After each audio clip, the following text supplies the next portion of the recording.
Welcome to the first week of 2 albums a week. For those who don't know, this is Ariel. Hello. He's a drummer and producer and engineer who lives in New York. First of all, sorry that we didn't post the video on Sunday.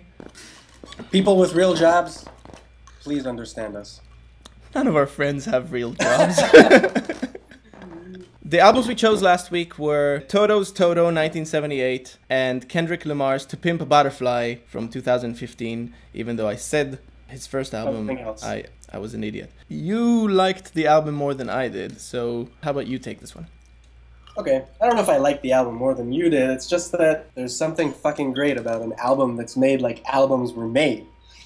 You know what I mean? That this album is basically known to be these group of LA studio musicians who just like decided to do their own thing and form a band and do original music. Kind of this like studio creation. I mean, it's super cheesy, but it's also not fair when you look back and you say this is so cheesy because this is the first example of this kind of music, this kind of idea. It's like saying that Stairway to Heaven is a cheesy song, you know? Yeah, when I was listening to the album throughout, I felt, wow, this was played like this. This wasn't cut to this. If they made cuts, they made sections. This is some fucking playing. The little that I did read about the album was that it was not very well received. Some critics actually called it a lame attempt by sessionists to create a band. To align with the critics a little bit, the only song I remember, and I can, sing to, is Hold the Line.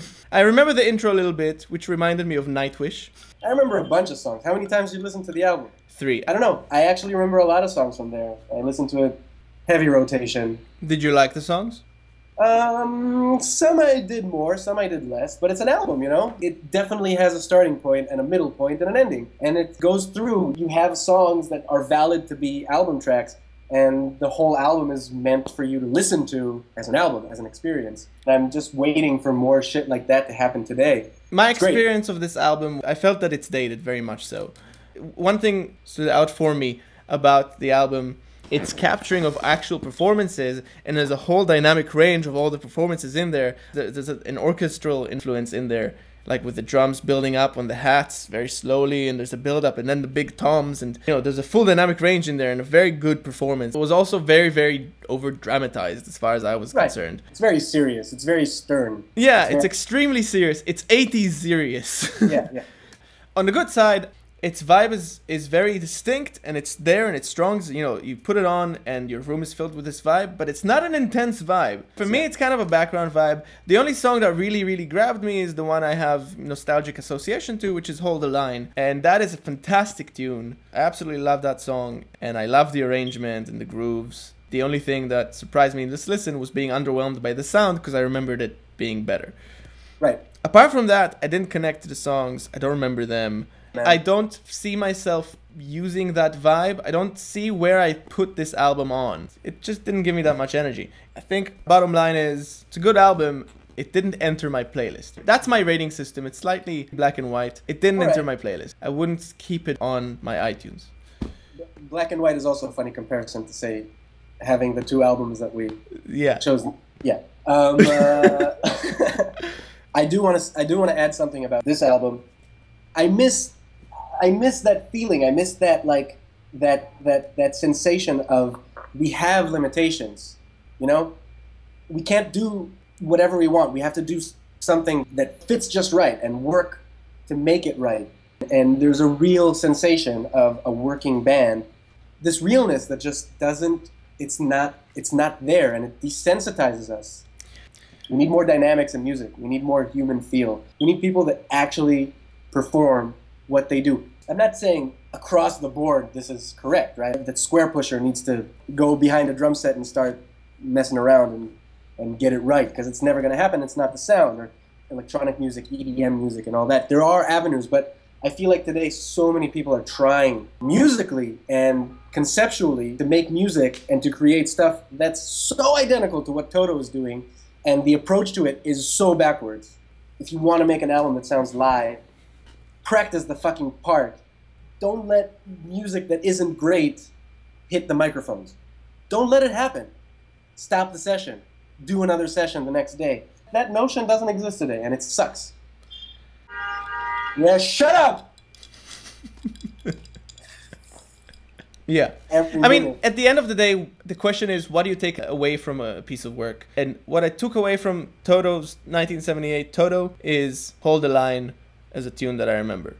Well, I took home musicianship and arrangement and studio sounds. I like that sound. That's as a musician or as a producer. What about as a person? What'd you take home as a person? I'm not a person, man. You're not a person? When I want to know what real people think about music, I ask my girlfriend, and she gets all shy and like. And what did she say about Toto? She thinks it's totally gay, but she's right. Well, that concludes our section about Toto. All right. So the second album we talked about was Kendrick Lamar's To Pimp a Butterfly. I think this album is a masterpiece. I think it's a multi-layered, poetic piece of work that's built in multiple layers of both meaning and groove and sound and vibes.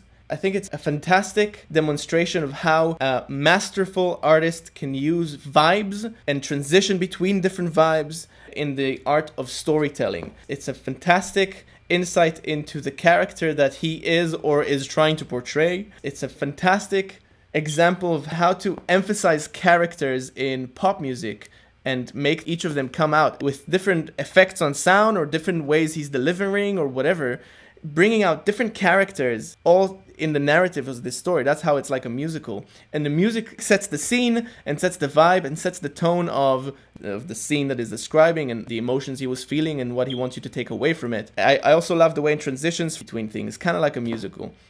Basically, the album describes the story of Kendrick, whether the real one or not, going through his previous successes from his childhood, a bit about his history, into success, dealing with his demons, growing up as a person in such a scenario, finding his home. I didn't go through Kendrick's story. I have my own story. But this album, to me, the more I heard it, because there's so many layers, you can't take it in one listen. And especially with rapping, it's so fast and quick, and you have to hear the different layers of slang context. I could see piece by piece his story. It's only in the third listen, I think, that I finally pieced together this full story of oh, there's so many characters. I feel like I know more about Kendrick. I feel like I understand something about the struggle of black people, young black people, older black people. That's part of their culture, and I'm looking at it from the outside as a white Jew who's not even American. All of it is there before you in this album. I thought most of the grooves were amazing. I thought the vibe of the album was extremely strong. Wherever I put it in, I received a lot of energy.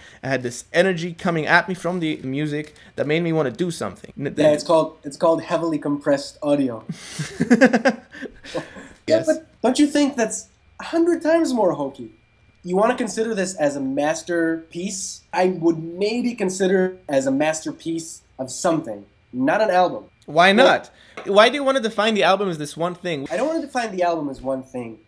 I constantly felt like I'm on a date with a really hot girl, and I'm talking, and everything's going great, and all of a sudden she's like, "What sign are you?" Does that ever happen to you? It's like, no! No! That's it, it's destroyed. I think so differently about you right now. Yes, if you try to puzzle out a story from Toto's lyrics, good luck, it's not going to happen. But if you try to puzzle a story from the music, you'll find a story. And it doesn't matter if they sat down and said, how can we make this album move from this way to that way? No, they sat and they said, okay, this song is in, this song is out. This song needs the arrangement to be a little different. This is the sequence of the album. This is how it goes. This is how it flows. This is how much space you have in between. Without this like overlooking idea of, I have this thing that I need to deliver to you that you need to understand literally from what I'm saying, you know? I don't think that this album is this way. I never felt at any point like the person was standing next to them saying, please understand this. No, he's doing his thing, and I'm invited to understand it if I want to. Okay, I don't like it a lot of the time. I just feel like there's something so imposing in that, and something that's trying so hard, and like the whole like mixed elements of putting in, it's like he's trying too hard to be that artist that brings in all the elements and ties them together. I'll add a bit of background. This album was produced by everyone. The executive producer for this album, overseeing it from above, was Dr. Dre. The people involved in the production of different parts and pieces were Flying Lotus, Thundercat, Pharrell Williams. I mean, so many people were involved. So what? And that's kind of the modern counter to what you were describing, where you can do anything. You're not constrained to tape. Your vision is the only thing that defines whether the product is any good or not, or the focus or the wholesomeness of the product. So many people were involved, and so many things were dropped. They didn't keep everything. There was a vision to be upheld, and the vision was upheld intensely, I think. It moves between things like scenes from a very intricate story as opposed to like the Toto album, where I didn't feel there was much of a story at all. You see? That's the difference. I don't feel like I need that. So, this is where we're at. We need to choose 2 new albums. Also, I put it on the hi-fi system and Kelly told me to turn it off. Just to clarify, Kelly is like the whitest white American. Dude. Let's get the details out the way. To get you guys involved in the selection process, we need you to submit albums that you want to listen to as part of this thing. The criteria by which we look for albums is albums that I want to listen to that I haven't heard before. So not albums that you know very well, that misses the point. Albums that you don't know, that the music is new to you, are a good candidate. We generally look for 1 old album and 1 current album. The definition is very loose. Current can be for the last 5 years or 10 years, depending on how current it feels. And old can be pretty much anything. Please write the albums that you want to add to the list in the comments below to this video or every video, really.